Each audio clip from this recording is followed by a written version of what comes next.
cimetière, nous avons eu des dégradations qui sont quand même relativement importantes. On a une dizaine de tombes qui ont été profanées. Cela va, je pense, du coup de masse vraiment à l'éventration et au décèlement de certains caveaux. Des stèles ont été brisées, en particulier la stèle d'une enfant qui avait été déportée à Auschwitz.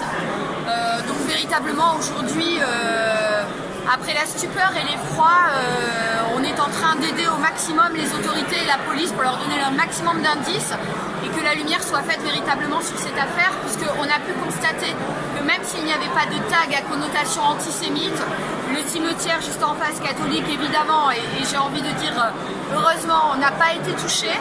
Donc on voit bien que les dégradations ont vraiment été marquées sur le cimetière juif, ciblées sur le cimetière juif. On avait en plus eu déjà une intrusion dans la synagogue mardi. Alors je ne sais pas si les faits pourront être rapprochés, l'enquête le dira et je souhaite qu'elle se déroule le plus sereinement possible. Mais il est vrai qu'aujourd'hui nous appelons véritablement à la vigilance et à ce que toute la communauté bayonnaise des alentours et la communauté nationale prennent le poids des attaques faites à la communauté juive aujourd'hui en France. Bien évidemment, la communauté juive de Bayonne est une communauté qui a toujours été magnifiquement implantée sur le territoire, qui fait partie du cœur de la vie bayonnaise.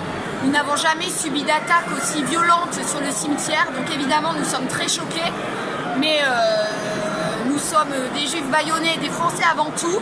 Donc notre place est à Bayonne et est en France. Nous gardons la tête haute et nous ferons en sorte, grâce à la police, de retrouver les coupables qui seront, je l'imagine, sans aucun doute, fermement sanctionnés.